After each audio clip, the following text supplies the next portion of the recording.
Good morning class. आज हमारा दूसरा लेक्चर है प्रतिलोम त्रिकोणमिति फलन पर। पहले लेक्चर में हमने ये बताया था, कुछ फार्मूलों का डेरिवेशन किया था। आज हमें एक्सरसाइज करनी है 2.1, जिसके लिए हमें समझना पड़ेगा कि प्रतिलोम त्रिकोणमिति फलनों की रेंज क्या होती है। देखिए समझते हैं कि रेंज कैसे क्या होती है किसकी। जैसे साइन इनवर्स है तो इसकी रेंज होती है क्लोज इंटरवल -π/2 से +π/2 तक। इसका मतलब ये होता है कि यहाँ पर जो लेने हैं हमें -90 से लेकर π/2 मतलब होता है 90 अंश, -π/2 से मतलब 90 से +90 तक सारी वैल्यू हमें लेनी होती है। इसमें 0 भी लेना है, 30 अंश भी लेना है, सब लेने -30 -45 सारे ओवरऑल -90 से +90 तक सारे मान हमें लेने होते हैं। ये साइन इनवर्स की रेंज होती है। अगले की कॉस इनवर्स। कॉस इनवर्स की जो रेंज होती है 0 से π होती है, क्लोज इंटरवल 0 से π होती है। अब इसका मतलब यह है कि यहाँ पर जो वैल्यू में लेनी होती है 0 से लेकर 90 तक सारे मान में लेने होते हैं। सॉरी 180 अंश, 0 से लेकर 180 अंश तक सारे मान में लेने होते हैं। 0 लेना है 30 अंश, 45 अंश, 60 अंश, अर्थात 0 से लेकर 180 अंश तक सारे मान में लेते हैं। फिर आया है tan इनवर्स। tan इनवर्स की जो रेंज होती है यह है ओपन इंटरवल। ऊपर देखो हमने दिखाया है, ये क्लोज इंटरवल होता है, ये ब्रैकेट, ये होता है ओपन इंटरवल। तो tan इनवर्स की जो रेंज होती है ओपन इंटरवल -π/2 से +π/2। इसका मतलब क्या है कि ओपन इंटरवल और क्लोज इंटरवल में थोड़ा डिफरेंस होता है। ओपन इंटरवल में ये बाउंड्री वाले पॉइंट नहीं लिए जाते हैं, बाकी बीच के सारे मान लिए जाते हैं। मतलब ये कि इसमें आप -90 मतलब -π/2 और +90 मतलब +π/2 को छोड़कर बाकी सारे मान हमें लेने हैं। यही अंतर है साइन इनवर्स और tan इनवर्स की रेंज में। वहां देखो जो इंटरवल है वो क्लोज इंटरवल है, और क्लोज इंटरवल में बाउंड्री पॉइंट भी लिए जाते हैं। बीच के सारे मान तो लेने ही लेने हैं, और बाउंड्री वाले पॉइंट भी लिए जाते हैं, लेकिन ओपन इंटरवल में बाउंड्री वाले पॉइंट छोड़कर बीच वाली साइड लिए जाती है। अगला है कॉसेक इनवर्स। इसकी जो रेंज है ओपन इंटरवल क्लोज इंटरवल -π/2 से +π/2 और -0। इसका मतलब यह है कि इसमें -90 से +90 तक सारे मान लेने हैं, लेकिन 0 नहीं लेना है। क्रॉस लगा दिया हमने, 0 को छोड़कर माइनस कराया है। -π/2 से क्लोज इंटरवल है तो बाउंड्री वाले पॉइंट में लेने होंगे, तो -90 से +90 तक सारे मान लेने हैं, लेकिन उसमें 0 नहीं लेना, 0 छोड़ देना है। फिर अगला सेक इनवर्स। इसकी जो रेंज है क्लोज इंटरवल 0 से π -π/2। इसका मतलब है कि आप 0 से लेकर π/2 0 से लेकर π तक सारे मान लेने हैं, लेकिन उसमें π/2 मतलब 90 अंश नहीं लेना है, हमने क्रॉस करके नहीं लेना है। वैसे कॉट इनवर्स की रेंज जो है 0 से ओपन इंटरवल 0 से π। इसका मतलब है ये जो ओपन इंटरवल है 0 से π, तो 0 और π को हमें छोड़ देना है क्योंकि ओपन इंटरवल है, और बाकी सारे मान बीच वाले हमें लेने होते हैं। ये होता है डिफरेंस दोनों में, क्लोज इंटरवल और ओपन इंटरवल में। क्लोज इंटरवल में बाउंड्री वाले पॉइंट भी लिए जाते हैं, बीच के सारे पॉइंट लेने हैं, बाउंड्री वाले पॉइंट भी शामिल होते हैं, लेकिन ओपन इंटरवल में बाउंड्री वाले पॉइंट को छोड़कर बाकी बीच वाले सारे मान शामिल होते हैं। तो इस तरह से सबकी प्रतिलोम त्रिकोणमिति फलनों की रेंज हमें याद कर लेनी है कि किसकी क्या रेंज होती है। देखिए यहाँ कुछ महत्वपूर्ण फार्मूले हैं जो कि आपने हाई स्कूल में पढ़े हैं, जिनका यूज होगा। जैसे पाई की वैल्यू होती है 180 अंश, अगर π/2 करें तो इसके वैल्यू कैसे निकालेंगे, पाई की वैल्यू 180 अंश रख दी और 2 से डिवाइड करके 90 आ गया। अब देखिए कुछ फार्मूले लिखे साइन पाई 180, साइन 180 कहें या पाई कहें, माइनस थीटा होता है sine theta, cosec pi minus theta cosec theta, tan pi minus theta minus tan theta. इस तरह से सारे फार्मूले लिखे हैं। इसमें आ जाइए, इसमें देखो इसका मतलब क्या है, साइन 2π मतलब होता है 360। अरे 2 और पाई माइनस 180 से लिखोगे, मल्टीप्लाई करोगे 360 आएगा। तो 360 प्लस माइनस थीटा होता है प्लस माइनस साइन थीटा। इसका मतलब यह है कि थीटा का अगर प्लस साइन होगा तो आगे प्लस आएगा, थीटा का आगे माइनस साइन होगा, माइनस साइन रहेगा। इस तरह से cos sec में भी है, लेकिन cos और sec में देखिए थीटा का चाहे प्लस हो और चाहे माइनस हो, लेकिन जो cos थीटा है वो हमेशा प्लस ही आएगा। sec में भी यही आएगा, और tan और cot में जो आगे साइन आएगा वो थीटा के आगे साइन पे डिपेंड करेगा। थीटा के आगे प्लस होगा तो प्लस आएगा, माइनस होगा तो माइनस आएगा। ठीक, इस प्रकार से ये फार्मूले आपको अच्छे से पढ़ लेंगे। हमने क्वेश्चन लिखा है कि साइन इनवर्स 1/2 का मान ज्ञात कीजिए। देखें कैसे हल करेंगे। लिखा है साइन इनवर्स 1/2, इसका मान में निकालना है। हमें बस देखना क्या है, इधर थोड़ा रफ कार्य करेंगे, इससे आपको कोई मतलब नहीं होगा, ये केवल समझने के लिए, ये रफ कार्य होगा समझने के लिए, इससे आपको फिर कोई मतलब नहीं, समझा रहे हैं बस। जैसे यहां लिखा साइन इनवर्स 1/2 लिखा है, इसका मान निकालना है।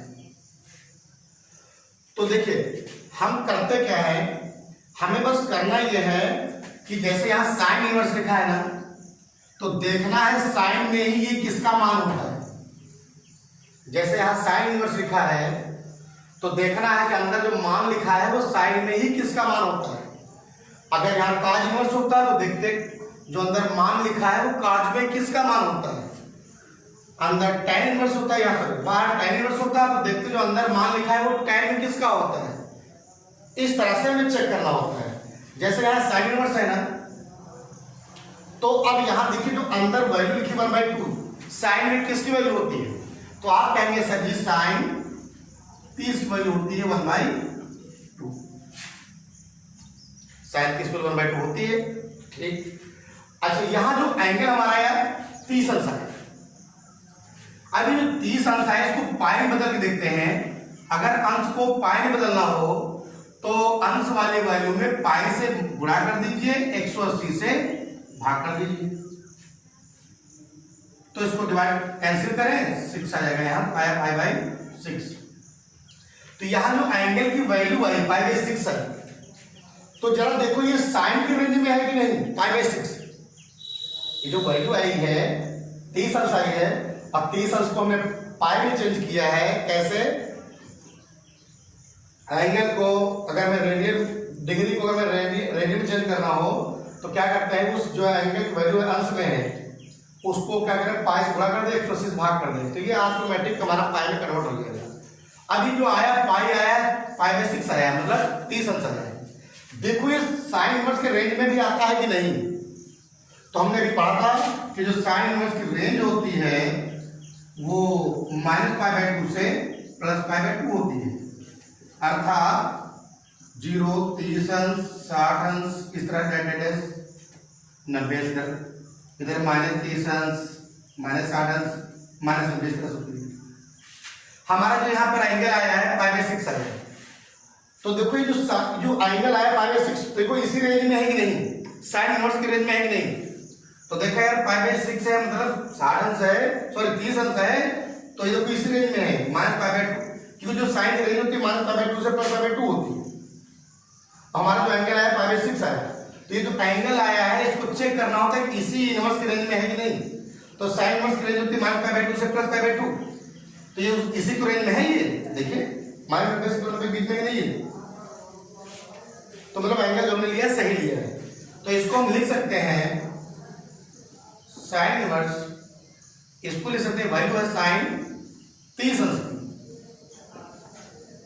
अब 30 अंश लिखे या π/6 लिखे, ये साइन इनवर्स ये साइन कैंसिल हो जाते हैं। हमने फार्मूला में लिखाया है कि एक ट्रिग्नोमेट्रिक फंक्शन पे इनवर्स हो और उसी अनुपात पर इनवर्स ना दोनों कैंसिल हो जाते हैं। कितना आया π/6, ये तुम्हारा क्या हो गया, कैंसिल। ओके, ऐसे ही अगला क्वेश्चन अगर हम देखें तो ध्यान दें, अगला क्वेश्चन अगर यही करे थे कि चलो काज इनवर्स -1/2 का मान ज्ञात कीजिए, काज इनवर्स -1/2 का मान ज्ञात कीजिए।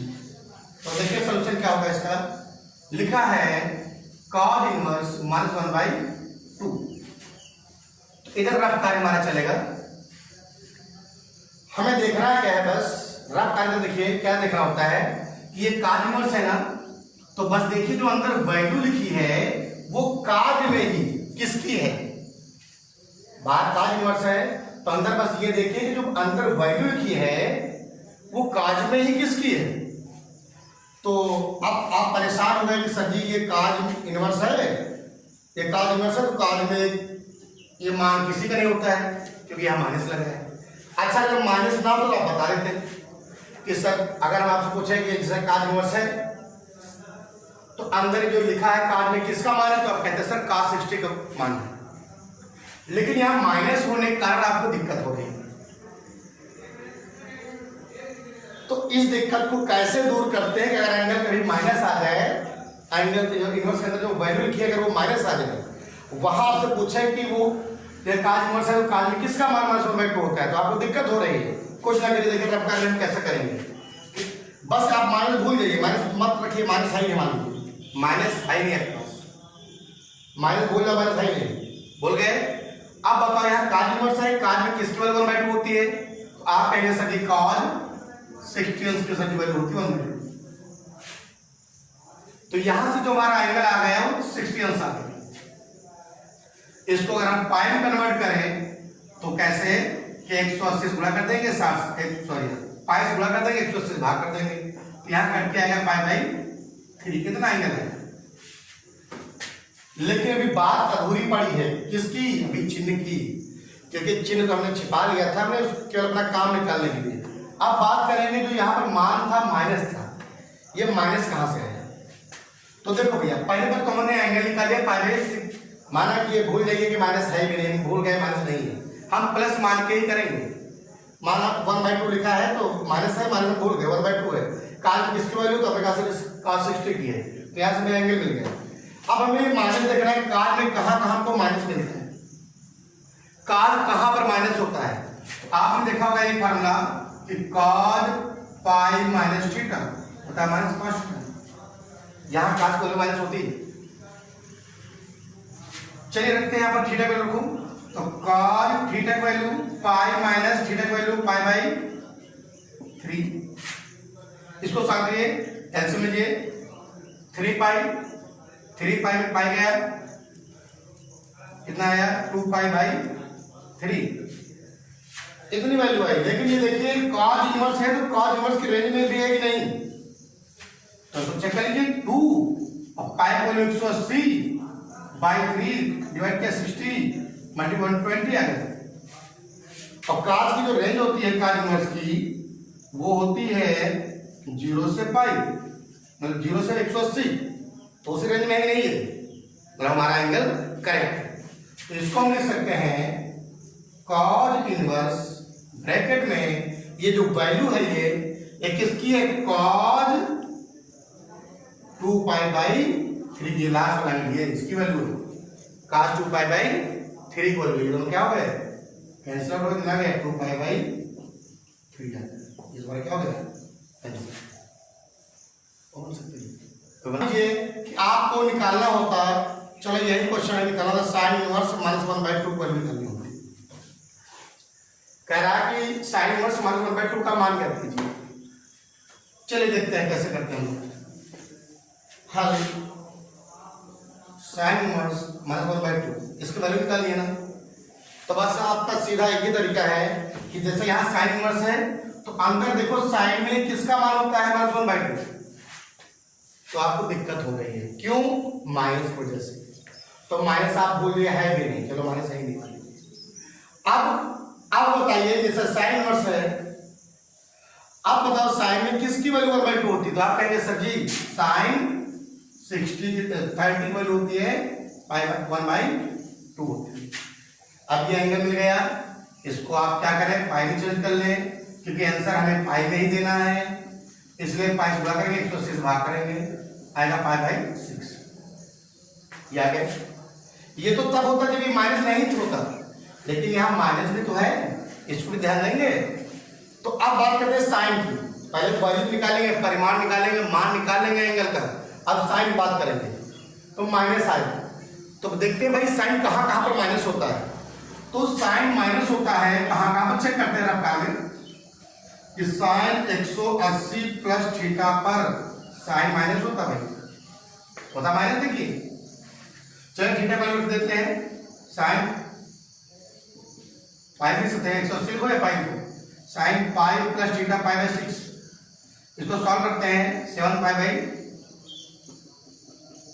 6, और इसका जो एंगल अगर देखें कितना आ रहा, यहाँ देखते इसको एंगल में अगर चेंज करें तो पाई का मान 180 होता है, 180 में 60 से भाग करेंगे 30 आएगा, और 30 को 60 से गुणा करेंगे तो 210 आएगा। ये एंगल है हमारा, फाइनली एंगल है 210, ये करें ये एंगल है। क्या आप चेक करो जो एंगल है क्या साइन की रेंज में है? साइन की जो रेंज होती है साइन इनवर्स की वो होती है -π/2 से +π/2, मतलब -90 से +90 तक। क्या उस रेंज में है? नहीं है, तो यहां फेल हो गए। चलिए आगे ट्राई करते हैं और देखते हैं साइन कहां कहां पर माइनस होता है। और देखिए साइन माइनस होता है साइन 2π माइनस थीटा बराबर माइनस साइन थीटा होता है, यहां भी साइन माइनस होता है।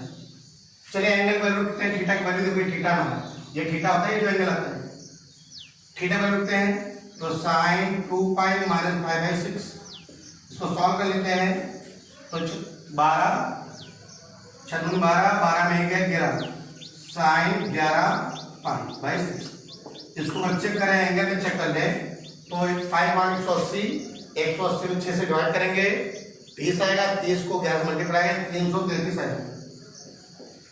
यार ये एंगल भी साइन के रेंज में नहीं आता है, साइन इनवर्स की जो रेंज होती है -90 से +90 होती है, तो ये भी तरीका हमारा गलत हो गया। अब क्या ढूंढे फिर साइन का माइनस कहाँ होता है?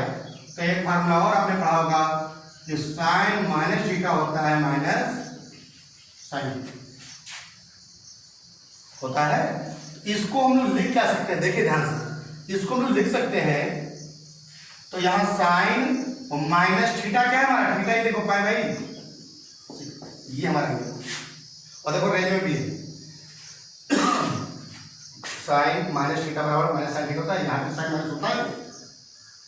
तो हमारा जो एंगल मिला कितना मिला, साइन माइनस थीटा क्या है भाई 6, और यहाँ पे चक्कर में जो थीटा हमारा मिला है यहाँ पर फाइनल में वो साइन इनवर्स के रेंज में आता है नहीं। तो देखो -30 अंश जो होगा -30 अंश है, π/6 में -30 अंश है, वो -90 +90 के बीच में ही है, इसी इनवर्स के ये साइन इनवर्स की रेंज में ही है। तो हम लिख सकते हैं इसका मान साइन इनवर्स, इसको साइन -π/6, ये कैंसिल हो जाएगा -π/6, ये तो क्या हो गया वैल्यू निकालनी tan इनवर्स -1/√3 की वैल्यू निकालनी है। तो हमें ऐसे क्वेश्चन को करने के लिए बस एक चीज सोचनी होती है, एक चीज सोचनी होती है कि जैसे यहाँ tan इनवर्स है तो अंदर जो वैल्यू लिखी है वो tan में किसकी वैल्यू है, बाहर साइन इनवर्स लिखा होता है तो देखते जो अंदर वैल्यू वो साइन में किसकी वैल्यू है, बाहर cos इनवर्स होता है देखते अंदर जो वैल्यू cos में किसकी है। तो देखते हैं जैसे यहाँ tan इनवर्स है तो अंदर देखेंगे जो वैल्यू लिखी है वो tan में ही किसकी है। तो देखते हैं कि -1/√3 tan में किसकी वैल्यू होती है, तो हमें नहीं पता चल रहा है, क्यों, माइनस वजह से आप नहीं बता पा रहे हैं, और माइनस छिपा लेंगे तो आप तुरंत बता लेंगे कि सर ये tan 30 की वैल्यू है, तो माइनस भूल जाइए, माइनस है ही नहीं। अब बताइए tan इनवर्स है तो यहाँ tan में किसकी वैल्यू होती है, तो tan 30 वैल्यू होती है, ठीक। तो देखते हैं इसको, देखिए तो ये वैल्यू जो है 1/√3 tan में होती है, 30 की वैल्यू होती है 1/√3। अब इसको अगर एंगल में चेंज पाई में चेंज करें तो क्या करेंगे, पाई से मल्टीप्लाई कर दे 180 से भाग कर देगा π/6 है, π/6 तो आ गया हमारा थीटा, ये थीटा होता है जो आता है यहाँ सॉल्व। अब लेकिन बात आई माइनस की, माइनस ढूंढना है, माइनस कहाँ कहाँ होता है, अब माइनस ढूंढना है। अब देखिए tan में देखते हैं कहां कहां पर माइनस होता है, तो अगर बात करें tan पाई माइनस थीटा होता है tan थीटा, यहां थीटा वैल्यू के चेक करते हैं कि सही रेंज आ रही नहीं, पाई माइनस थीटा वैल्यू लिखिए यहां पर π/6, इसको सॉल्व कर लीजिए आएगा tan 5π/6। अगर एंगल में इसको बदलें तो पाई वैल्यू 180 होती है, 180 में 6 से डिवाइड करेंगे आएगा 30 को 5 से मल्टीप्लाई करेंगे आएगा 150, अब देखते हैं कि जो 150 एंगल आया है वो tan की रेंज में होता है कि नहीं। तो tan की रेंज में ये नहीं आता 150। tan इनवर्स की जो रेंज होती है, जो tan इनवर्स की रेंज होती है वो खुला अंतराल -π/2 से +π/2 होती है। तो जो 180 150 अंश आया है वो इस रेंज में नहीं आता है, तो ये रेंज गलत हो जाएगी। तो हमारा ये एंगल नहीं हो सकता है, ये रेंज गलत हो जाएगी। कि जो tan इनवर्स की रेंज होती है माइनस खुला अंतराल -90 से +90 होती है, इस रेंज में होनी चाहिए। इसकी जो मान होना चाहिए वाला इस रेंज पे भी, इस रेंज का होना चाहिए। तो इस रेंज में नहीं आता, इसलिए ये वाला एंगल क्या हो जाएगा, गलत हो जाएगा। और देखिए tan कहाँ पर माइनस होता है, और tan माइनस होता है tan 2π, और माइनस थीटा होता है माइनस tan थीटा, यहाँ भी तो tan माइनस। चलिए थीटा को करके चेक करते हैं, रेंज ढूंढते हैं। तो tan 2π - π/6 आया 6 दूनी 12, 12 पाई करके 11 पाई आया tan 11π/6। इसको और एंगल में कन्वर्ट कर लें तो यहाँ भाग करेंगे 330 आएगा, भाग किया 30 और घेरते 33, 330 अंश आएगा। अब चेक करते हैं जो एंगल हमारा आया है ये कहीं है, ये कहीं, वो देखते हैं कि इसी tan इनवर्स की रेंज में है कहीं। तो tan इनवर्स की रेंज होती है वो माइनस खुला अंतराल -90 से +90 होती है। ये जो एंगल आया है वो इस रेंज में नहीं है, इसलिए ये एंगल नहीं है, सबसे गलत हो जाएगा। तो ये भी गलत हो गया है। फिर देखिए tan कहाँ पर आएगा माइनस, तो आपने भागना पड़ा होगा, tan माइनस थीटा होता है -tan। रखते हैं यहाँ पर थीटा की वैल्यू, tan माइनस थीटा की वैल्यू π/6 यही। और चेक कर ले tan इनवर्स की रेंज में है कि नहीं। तो tan इनवर्स की जो रेंज होती है वो खुला अंतराल -90 से +90 होती है। देखिए जो एंगल है इसी बीच में है, इस रेंज में, इसलिए ये हमारा मान सही है। तो यहाँ पर इसको लिख सकते हैं tan इनवर्स, और ये जो मान है -3 वो tan -π/6 का है। ये क्या हो गया, कैंसिल हो गया, -π/6 तो क्या हो गया, कैंसिल हो गया। इसी प्रकार आप एक्सरसाइज 2.1 करने का प्रयास करेंगे। जो क्वेश्चन नहीं आएगा वो कल हम डिस्कस करेंगे। इसी में हम इसी बेस पर एक्सरसाइज 2.1 है, उसके सारे क्वेश्चन आप अटेम्प्ट करिए अच्छे से, और जो ना उसका डिस्कशन हम कल करेंगे। Thank you.